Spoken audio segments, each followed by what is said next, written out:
गाड़ी आवा साथ में खेला जाए। हाँ जाए।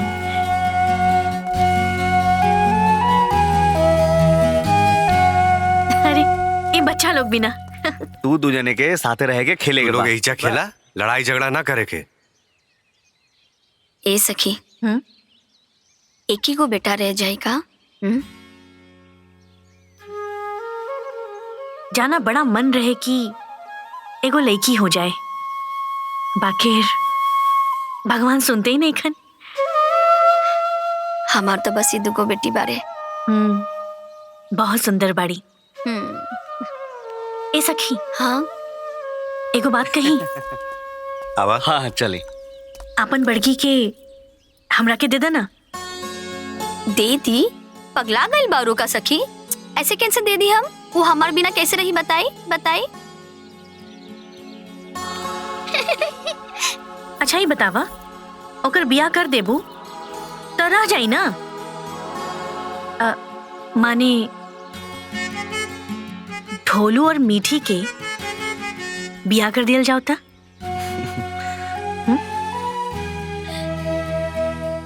ए जी, हाँ ठीक रही का? अरे काहे ना रही। देखा था कितना सुंदर लगा ताड़े दोनों जने साथे में। रवा का कहता नहीं। जब तू कहता रू तो एकदम में ठीक बा।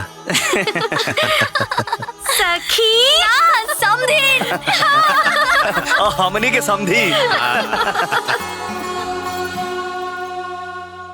का कहो तोहर लोगन का हिम्मत कैसे भइल हो? अरे हमनी से बिना पूछले हमरे पोता का ब्याह तय करेगा? अरे ए घर में बड़ बुजुर्ग लोग बा कि ना बा? और तू हो कैसन पतो बाड़ू हो? अरे ब्याह तय करे से पहले तोके सास ससुर का याद ना आइल? तेरे ते तो वही रहले है ना, का जरूरत रहे इतना जल्दी ब्याह तय करे के? अरे वो बाबूजी, वो उनकर बचपन के सखी हैं, अचानक बेटा गई। बात बात में ब्याह के बाद निकलल तई ढोलुआ के ब्याह अपन सखी के बेटी से तय कर देली। अरे वो सब तो ठीक बा, लेकिन का हमने से पूछल जरूरी ना रहे? माँ जी, हमार सखी के परिवार बहुत निम्मन बा। निम्मन होके चाहे बाउर, तू फैसला करे वाली के होखेलू? हम जबान दे के आयल बानी माँ जी। एक घर का मालकिन हम बाड़ी, तू जबान देवे वाली के हो? अरे अभी से हमनी के उचिता के रखल चाहत बाड़ू, बाकी ऐसा ना होई। अपन कान का ठेपी खोल के सुन ला, ये ब्याह ना होई त ना होई, कह देता नहीं। हाँ, सबकर मनमाना घर जाना फैल बा।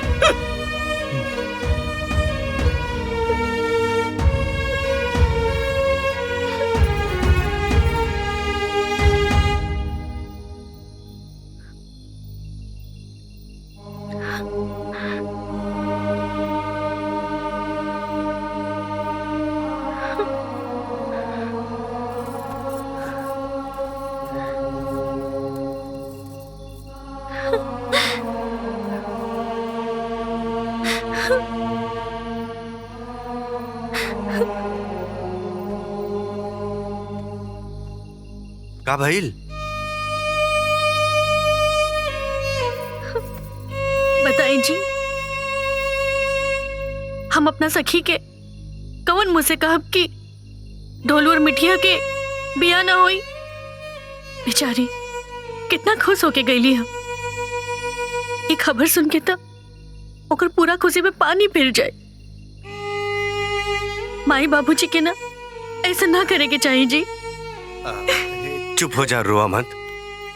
देखा, वो लोग की बात के ईर्खा लागल बा कि हमनी के बतौली सन ना। ना जी, ईर्खा ना लागल ह, उहा के अहंकार के ठेस लाग गइल ह। त अब का कइल जाओ?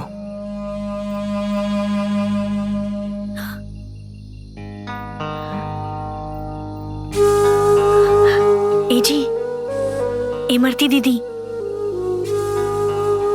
इमरती दीदी के अलावा अब कौनो रास्ता नहीं खे। हाँ हो, उहे तो माय बाबूजी के ड्राइवर ही हस। हाँ वो बात मनवा ली जी। हाँ। तब बिहाने वहाँ के बुला ली ना। बुला ले। अब तो खुश ना? हाँ। चल आप सुत जा।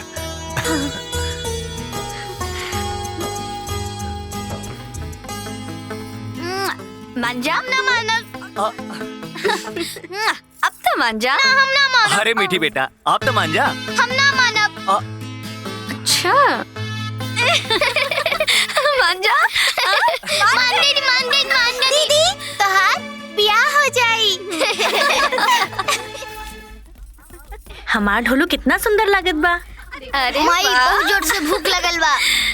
हाँ हाँ अभी निकले के। मीठी भाभी मीठी के कहीं देखला हा? ना हम तो ना देखनी हा। दीदी मीठी के कहीं देखला हा? मीठी के कहीं देखला हा का? अच्छा मीठी बढ़िया लगे। ए मीठी मीठी मीठी मीठी ए मीठी मीठी मीठी अरे मीठी अरे मीठी तू यहाँ छुपल बारे। अरे ए मीठी चला जल्दी बाहर निकला। ना माई विदाई के समय हो रहल बा। हम डोलुआ के घरे ना जाइब। अरे मीठी देखा ना ई का ए मीठी का करता रो यही जा। हम डोलुआ के घरे ना जाइब त ना जाइब। अरे काहे ना जइबे? अब तो तोर बियाह हो गइल बा। हाँ। ना हम अपन माई के छोड़ के ना जाइब। अरे पगली केहू के माई ससुरा ना जाली। ना जाइब। अरे अच्छा ठीक बा। ए सखी हम का कहता नी मीठी तोहरा बिना ना रह पाई त तू हमरा साथे चले ना। हम कैसे जा सकिनी सखी? काहे? देखा हम बेटी के कन्यादान कही देनी। अब तो घर के हम अन्न जल ग्रहण ना कर सकिनी तो हम कहाँ रहब? अरे सखी खाना पीना की व्यवस्था तो बगल वाला गांव से हो जाई। चलो ना। देखा हमने की भी बहुत अच्छा लगी और वैसे भी हमने के साथ रह के मौका कहाँ मिली। लेकिन अरे सखी काहे सोचे तारू? हाँ चलो ना। अरे माई चलो ना माई चलो ना।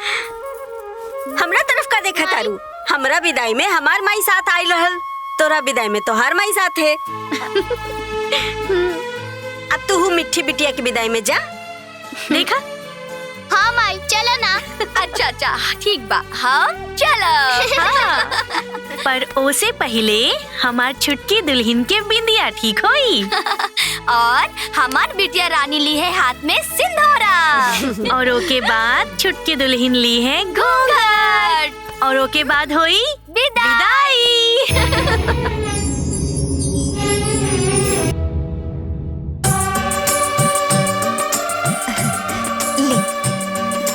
ली बुआ जी।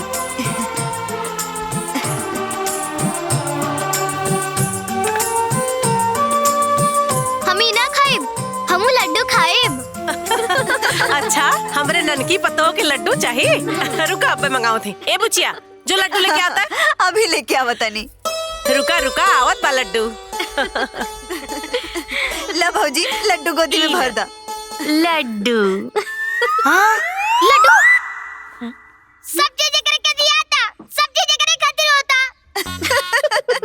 अरे तते कनिया हवे का कि तोरो मांग भरावल जाओ लड्डू खियावल जाओ। ना हमके भी चाहिए।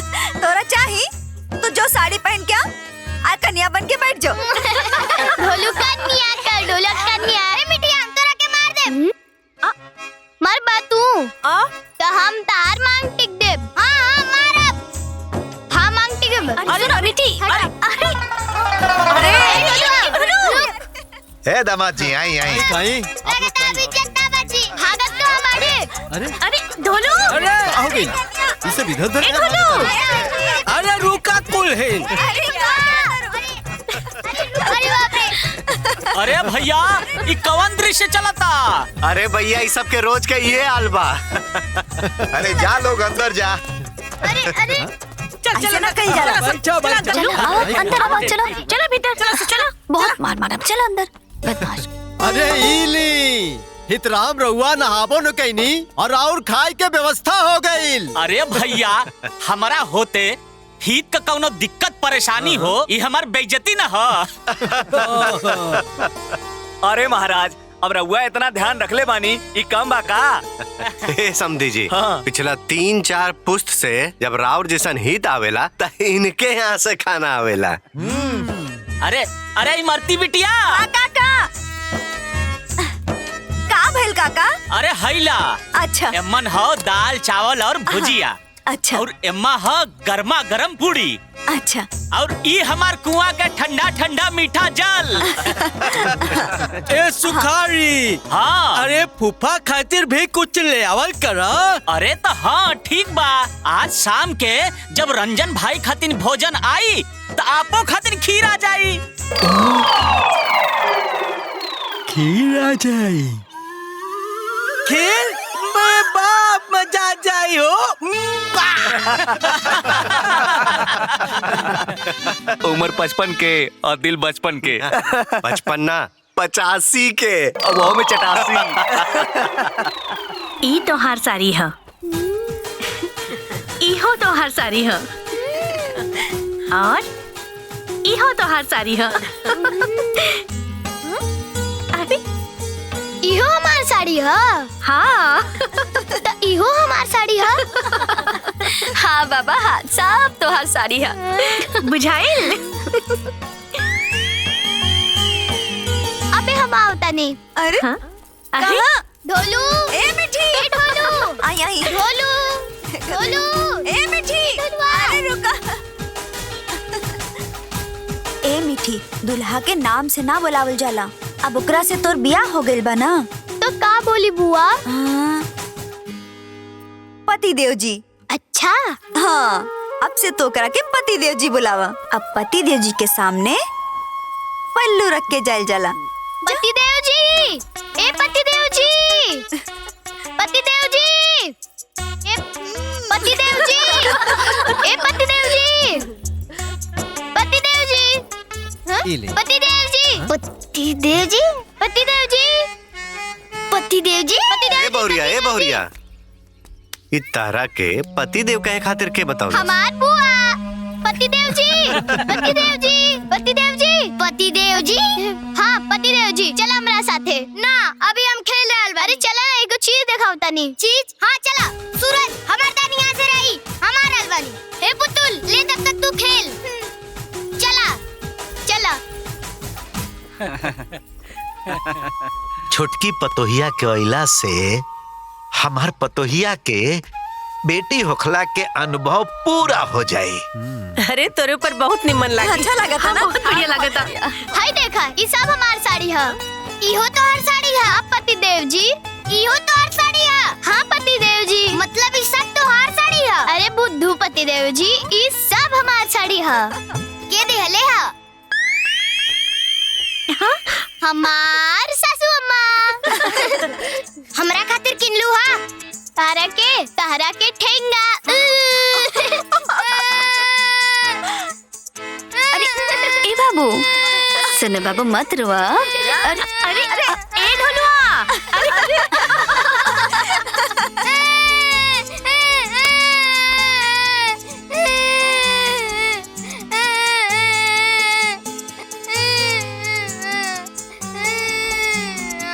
ए ढोलू काहे रो बता रे? बाबूजी सब चीज सब मिठिया के देता। हमरा के केहू कुछ नहीं के देत। सब मिठिया के प्यार करेला। हमरा के केहू प्यार नहीं के करत। अब हम ही घरे छोड़ के चल जाएम।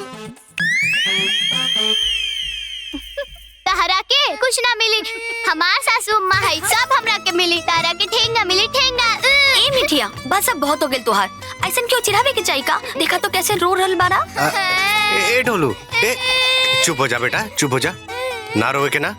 अच्छा हम बानी ना, चला हमरा साथ बाजारे। हम तरह के मिठाई, कपड़ा, खिलौना दिलाई। सच्ची बाबूजी? अरे हाँ, चला चला। हमार बाबूजी की नहीं है, तारा के ठेंगा मिली। हमार सासू अम्मा की नहीं है, तारा के ठेंगा मिली, ठेंगा। तारा के ठेंगा। अरे अरे अच्छा चला तारा के ठेंगा चला। मिली। सासू अम्मा की नवाईबू ना?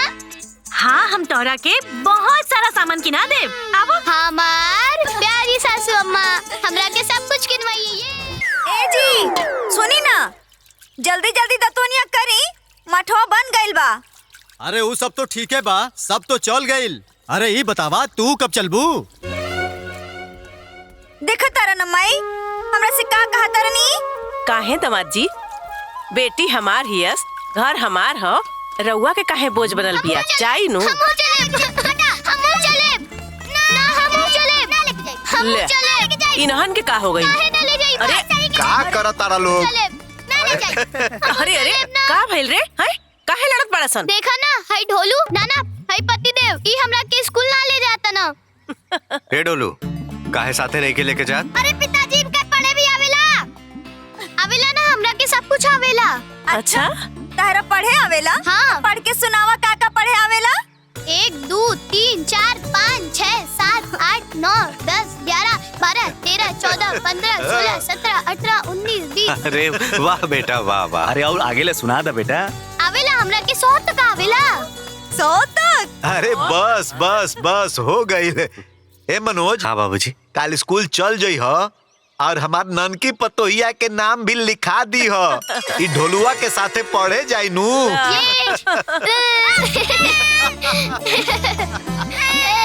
अरे अरे अरे ऐसे ना कहल जाला बिटिया। छी बाबूजी छिच्ची करके आइल बड़ा हमरा के छू देला नहाए के पड़ी। बाबूजी छिच्ची करके आइल बड़ा हमरा के नहाए के पड़ी। चलो तू दोनों जना अपन लइकन के बियाह क देला हा, लेकिन तू लोगन के बचपना ना गइला हैं? चल जा, जाके हाथ गोड़ धोवा लोग जा। चलो समझी।